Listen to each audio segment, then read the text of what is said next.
Hello दोस्तों, मैं महेश चमोली स्वागत करता हूं आपका दून डिफेंस अचीवर्स में। आज हम लोग जिस चीज़ की बात करना चाह रहे हैं वो ये है कि 12th के बाद कौन सा हमारा बेटर ऑप्शन रहेगा और एनडीए ही क्यों सिलेक्ट करें, इसको भी थोड़ा सा हम लोग एम्फेसाइज करेंगे। एक सबसे पहली बात तो आजकल आपने देखा होगा कि गवर्नमेंट एग्ज़ाम्स क्रैक करना और गवर्नमेंट एग्ज़ाम्स किसी भी गवर्नमेंट एग्ज़ाम में जॉब पाना बिल्कुल आसान नहीं रहा।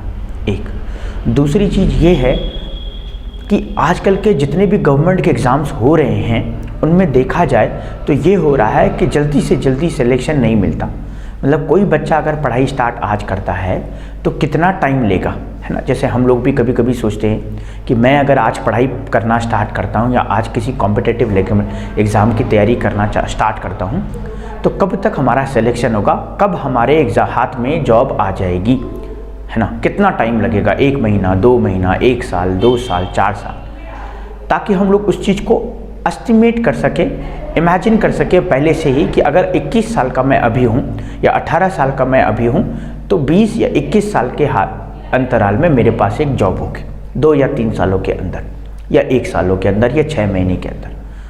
तो देखा जाए तो ऐसा कोई भी एग्ज़ाम नहीं है मेरे बच्चों जिसमें क्या हो कि बहुत जल्दी आपको सिलेक्शन मिल जाए या बहुत जल्दी आप एग्ज़ाम को क्रैक करके और जॉइनिंग भी ले लें।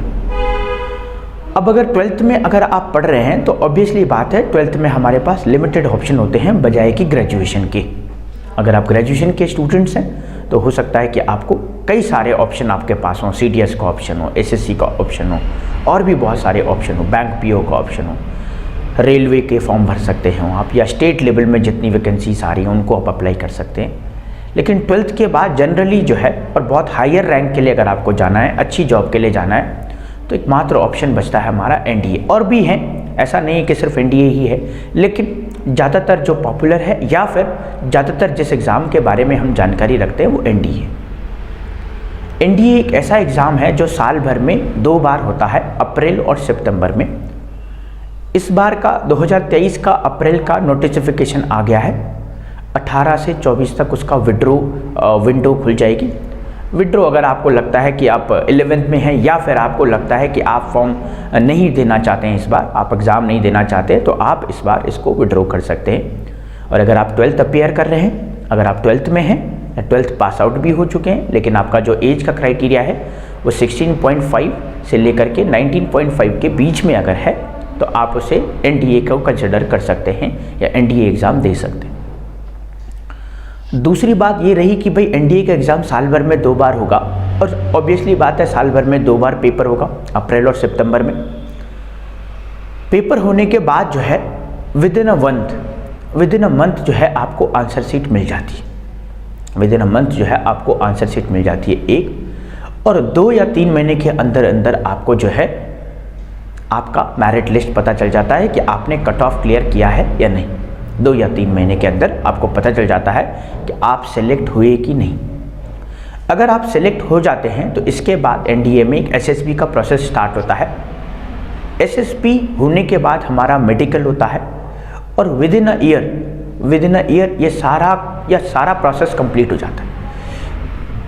इसका मतलब ये भी मान करके चलें कि विद इन अ ईयर जो है आप सिलेक्शन भी ले सकते हैं, पूरा ज्वाइनिंग लेटर आपके हाथ में होगा। एक और चीज़ ध्यान में रखें कि जब भी आप पढ़ना स्टार्ट करते हैं तो कितना टाइम ये लेगा। अगर इस तरीके से चले तो 6 से लेकर के और 8 महीने जो है सफिशेंट है किसी भी एग्ज़ाम को क्रैक करने के लिए। और अभी हम लोग एनडीए की बात कर रहे हैं, 6 से लेकर के 8 महीने या मोस्ट आप लेकर के चले ज़्यादा से ज़्यादा मैक्सिमम 1 ईयर की तैयारी सफिशेंट है। लेकिन एक चीज़ आपको ध्यान में रखना पड़ेगा, आपको कि क्या आप डिज़ायरेबल स्टूडेंट्स हैं। डिज़ायरेबल स्टूडेंट्स मतलब जो यूपीएससी को चाहिए, क्या आप उस तरह के स्टूडेंट हैं। तो उसके लिए आपको क्या करना पड़ेगा, कुछ क्वालिफ़िकेशन रिक्वायर्ड होती हैं। जैसे आप किसी फॉर्म को भरते तो वहाँ पे जो है क्वालिफ़िकेशन होता है, आपका 10th होना चाहिए, 12th होना चाहिए, इतने % से पास होना चाहिए, इस यूनिवर्सिटीज़ से होना चाहिए, वैलिड यूनिवर्सिटीज़ होनी चाहिए। ऐसी एक स्टूडेंट के लिए भी एलिजिबिलिटी होती है कि जब आप देखना स्टार्ट करते हैं या पढ़ना स्टार्ट करते हैं तो क्या आपके अंदर वो पेशेंस है कि आप 7 या 8 घंटे तक लगातार पढ़ पाएँ? क्या आप चाहते हैं कि अगर आपको जल्दी सिलेक्शन चाहिए तो क्या आपके अंदर वो कैलिबर है कि आप बिना जो है हेजिटेट हुए या बिना जो है डिस्ट्रैक्ट हुए, जैसे मान लीजिए अभी आप इस वीडियो को देख रहे हैं, हमारे और भी कॉन्सेप्ट इंग्लिश ग्रामर से रिलेटेड इस वीडियो और इस यूट्यूब चैनल पे काफ़ी सारे, क्या आप बिना रुके उन सारों को देख पा रहे हैं? या फिर आपने एक वीडियो तो देखी लेकिन उसके बाद कहीं आपका मन कहीं और चले गया? तो ये सब चीज़ें आपको चाहिए अपने अंदर कि 6 से लेकर के और 8 महीने के भीतर आप सिलेक्शन ले सकते हैं। और बहुत सारे एग्ज़ाम्स की मैं बात करूं तो गवर्नमेंट क्या करती है, गवर्नमेंट एग्ज़ाम्स कंडक्ट तो करती है लेकिन सिलेक्शन तक जो है बहुत टाइम हो जाता है, और हो सकता है सिलेक्शन होने के बाद गवर्नमेंट जो है उस एग्ज़ाम को रद्द कर दे। तो फिर उसमें आपका कोई रोल नहीं है, आप कुछ नहीं कर सकते उसमें। लेकिन कोई ऐसा एग्ज़ाम जो 6 से लेकर के 8 महीने में या साल भर में हर टाइम उसी टाइम हो रहा है जिस टाइम पे गिवन डेट है, जैसे मान लीजिए इस टाइम पे 16 अप्रैल या 14 अप्रैल है, तो क्या उसी डेट को एग्ज़ाम हो रहा है? क्या विद इन अ मंथ आपकी कट ऑफ आ जा रही है? क्या विद इन 2 मंथ्स आपको पता चल जाता है कि आप मेरिट लिस्ट में कट ऑफ अंदर हैं या कट ऑफ क्लियर कर चुके या नहीं? क्या एसएसबी की जो डेट है वो प्रॉपर टाइम पे हो रही है? अगर ये सारी चीज़ें हो रही है तो सिर्फ अब जब कमी रह जाएगी तो सिर्फ हमारे अंदर रह जाएगी कि हम जो है वो डिज़ायरेबल स्टूडेंट्स नहीं हैं। और डिज़ायरेबल स्टूडेंट्स होने के लिए क्या करना पड़ेगा? हमें पेशेंस करना पड़ेगा, हमें पेशेंस को ध्यान में रख करके सारे चीज़ों को कमांड करना पड़ेगा। एनडीए की अगर बात करें तो सिर्फ 3 ही सब्जेक्ट्स हैं, मैथ्स, जीएस और इंग्लिश, सिर्फ इन्हीं सब्जेक्ट पे कमांड करना है। तो इतनी ही इन्फॉर्मेशन के साथ हम लोग इसी वीडियो में रखते हैं। एक और चीज़ ध्यान रखिएगा, अगर आप तैयारी कर रहे हैं तो बिल्कुल डेडिकेटेड होकर तैयारी करिए। आप ये ना सोचें कि रिजल्ट क्या रहेगा, बस प्रोसेस पे फोकस कीजिए, है ना। We should be process oriented, we should not be result oriented. ऐसा कहते हैं कि रिजल्ट ओरिएंटेड होना चाहिए, लेकिन अगर आप प्रोसेस पे अच्छे तरीके से ध्यान देंगे so result will also be in a very good mode. तो आज की वीडियो में इसी इन्फॉर्मेशन के साथ हम लोग यहीं पे रखते हैं।